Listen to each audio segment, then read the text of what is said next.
Welcome to Whole CEO with Lisa G.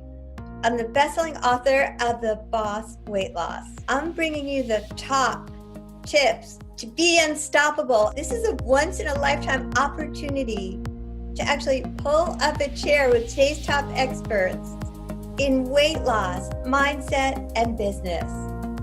Learn our top tips to set you up for success so that you can have more energy, be fit and resilient, and feel unstoppable. Helping people rebuild, rejuvenate, and move away from back pain and overcome injuries and perform better. Renowned LA-based in-person and online fitness trainer, functional strength, nutrition and health coach and spokesperson, Jill Brown. Welcome, Jill. Hi, Lisa. So nice to be here with you. Oh my God, it's a pleasure. So nice to see you. I'm so excited because I know you're an expert on coming back from back pain. So I thought maybe we would start with your story and how that led to that level of expertise. Okay, well, I became a back pain expert, unfortunately, because I had a serious back injury.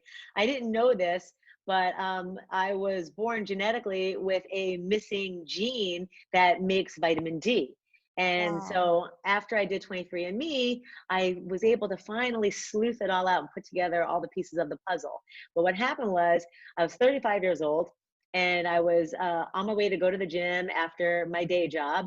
And at the time, this was after I was a news reporter and I came back to LA after leaving a news job, and I was working in video production and then teaching and training on the side. So I was doing it like mornings and nights and then going to this other job in between. So now here I am, if anyone's watching who knows LA, I'm on Ventura Boulevard trying to get onto 405. I get front-ended and I get rear-ended. And now I had no idea how the extent of my injuries. When the ambulances came, like, we really should take you to the hospital. I'm like, no, I'm on my way to the gym. I got to go work out. And so stupidly, you go into shock when you're in a bad accident. I know. So I didn't even know the extent of it. So I go to the gym, I go into the pool. I was training to do like a little mini triathlon at the time. I'm swimming and I do my spinning. And then after a couple of days, I started to feel really weird. Like everything felt kind of like liquidy. My body felt like liquid on the inside. I can't explain it. I felt wet. Like everything was I felt like I was bleeding everywhere on the inside. Oh my I got gosh. into the shower and I put on the hot water and I looked down and my body's turning bright red. The whole right side of my body, I couldn't feel the hot water at all. So literally I'm looking at my body, I'm like, it's scalding red. And I couldn't feel the It right was side. numb. Oh my It was gosh. completely numb from the neck down. And maybe a little bit in my legs I could feel. But anyway, so freaked me out. And I called up a lawyer friend who called up an emergency, a doctor friend of his who's a very famous orthopedic surgeon in LA, whose wife used to take my spinning class. So nicely, he got on the phone with me and he goes, stop what you're doing. Do not move. I'm calling in an emergency MRI for you. I went into the MRI. The radiologist looks at the slides. He looks at me. And he goes, is that you? I said, yeah. He goes, how'd you get here? I said, I drove. The radiologist says, you shouldn't be driving. You shouldn't be walking. You need to go home right now. And then all these doctors started to call me. They're like, you need surgery now. Lay down. Oh my God, that's awful. It was awful. So I blew up. They put me on these steroids and I had to interview with different doctors because I knew I needed surgery, but I was like, who's going to do the best job? So finally I got referred to like one of the most world famous spine surgeons at the time. And he took my case and he was an athlete. He understood me. Most people think he's like an arrogant SOB, but we got along like two peas in a pod, and he changed my life. And he explained to me everything about my condition and spinal stenosis and how it was genetic because I got it so young and blah, blah, blah. And so from that day on, I was 35, I just went on a mission to learn everything I could about spine and rehabilitation, because right then and there I thought, okay, well, good thing I had another part-time job because I might not be able to ever go back to fitness again. And I was like, nah, let's just see about this. Yeah. So I wasn't cleared to work for like a year, about 8 months. I was in rehab. And anyway, I pulled myself together. I got back fitter, faster, stronger, everything came back together really Congrats. well because I was just really dedicated to the process of understanding everything about spine. Fortunately, one of my cousins became a spine surgeon too, so I had someone to bounce things off of. I had a great physical therapist, and I had access to my spine surgeon who explained everything to me. So I learned. And then I came up with programs. I did them on myself. And then clients started to get referred to me, either by physical therapists or doctors, or they just had known what happened to my spine. And when they had back problems, they would come to me. I would train them, and I got them out of back pain. So I was like, I think maybe I can market this side of myself. And that's how the back pain specialty happened. But I should say, right after I got myself out of, once I was able to move again after surgery, I did get Pilates certified. So the first thing I started to understand was neutral posture, neutral spine. So Stott Pilates was a great entree. And then I took my education from there. Oh, awesome. Well, I'm sorry you had to go through all of that, but I mean, it sounds like you took learning that back pain seriously, and it seems like in almost everybody that I talk to at one point or another goes through back pain. So that's like a really important thing to do. I know for me, I tend to have a pretty curvy spine myself. So if I'm not like on my posture, then my Yes. lower back is just tweaked. So I think, 80% of Americans actually come down with at least one massive bout of spine pain, and it's the number one leading cause of missed work. yeah, I've had that bulging disc and that was so freaking annoying. And I know that when I get really strong in my core and I stand up straight and don't let my butt stick out so much, Yeah. I'm a lot better shape. But Posture is definitely one element, and then the other element is learning proper biomechanics and how to move your hips properly, how to activate your glutes properly, and then the core. So what one thing, that's just a little tip that a lot of doctors say, oh, strengthen your core, strengthen your core, strengthen your core, which yeah, is great. That's wonderful. They don't explain to patients that part of your core are the muscles up and down your spine, your posture muscles behind your shoulders, and your glutes and hamstrings. So there's a lot more to it. They just say, if they just say strengthen your core, you're like, oh, I'm just going to do a whole lot of crunches. But here's a little tidbit: if you're doing a lot of crunches to strengthen your core, you're actually making your disc bulge more. oh, well, thank you. You're like a wealth of information on back pain, and I know we all suffer with it, especially sometimes with all the emotional pain that we get into. Sometimes it manifests itself in back pain too. Absolutely. Depression, when you're having a bout of depression, your back will hurt more. When you're going through stress and anxiety, your back will hurt more.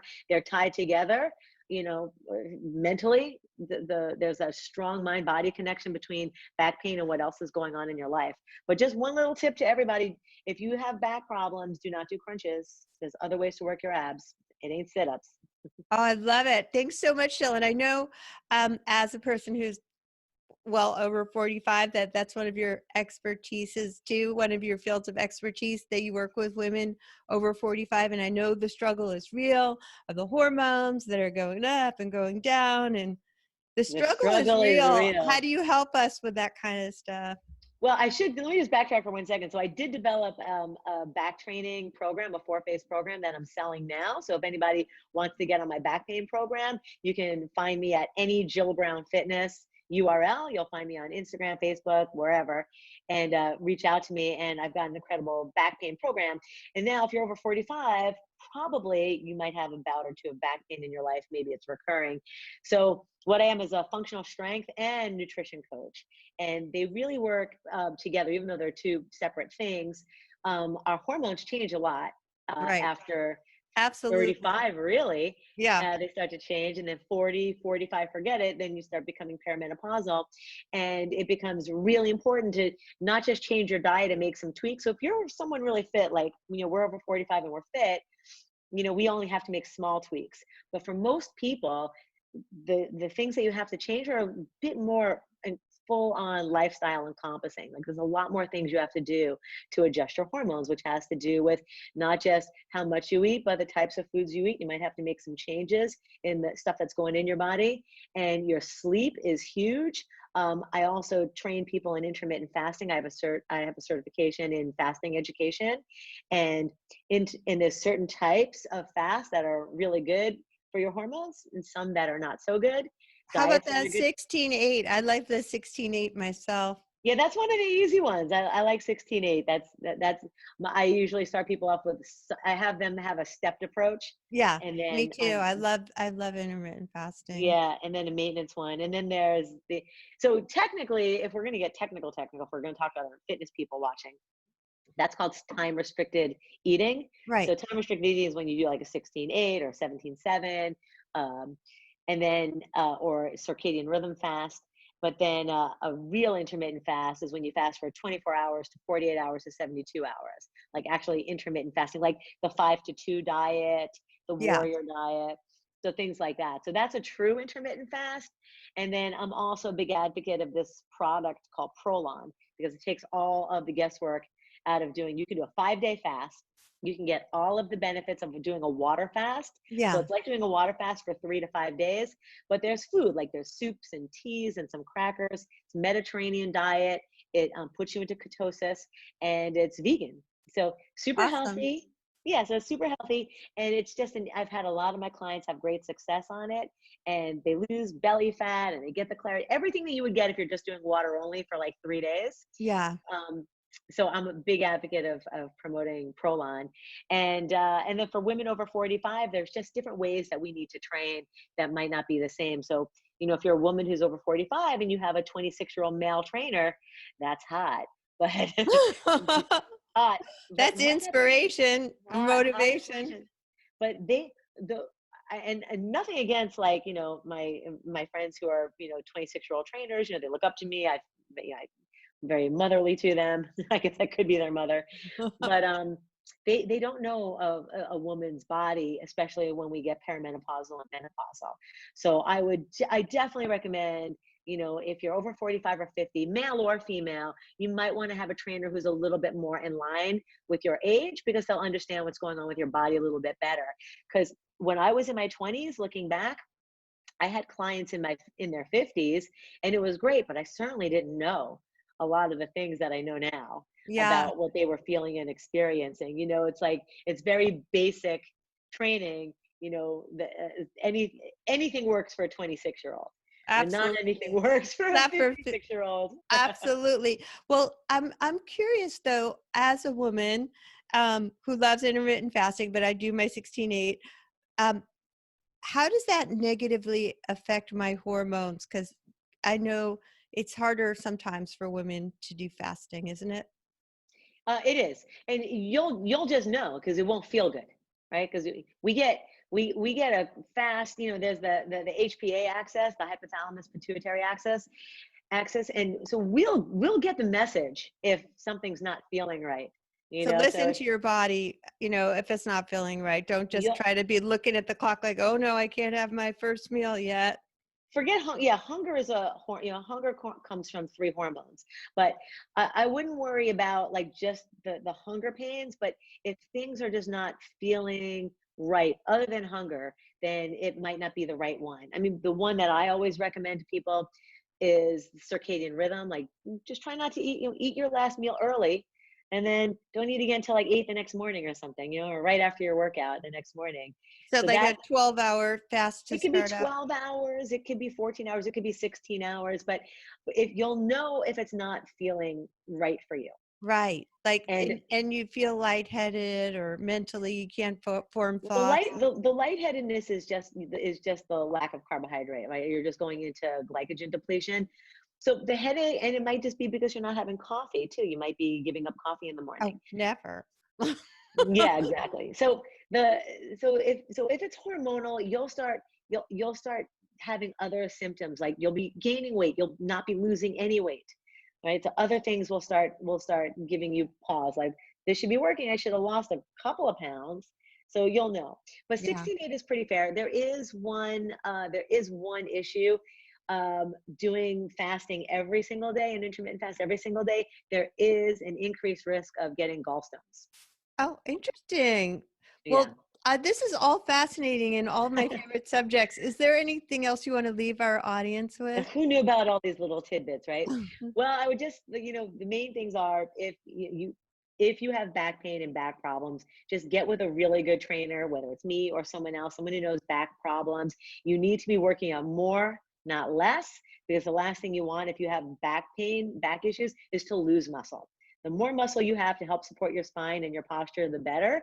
So don't skip your workouts if you have back pain. At least do some light cardio, at least walk. If you're a woman over 45 and your hormones are changing, definitely want a trainer who's a little bit older, knows a little bit more about the female body. Right. And even if you're a man over 45 or 50, you also might want a trainer that's just a little bit more in line and understands what you're going through. Because, like I said, everything works on a 26-year-old. Absolutely. I think I'll diet today. Oh, God, I lost 5 pounds by Tuesday. So not fair. It's Yeah. so not fair. And where can people find you?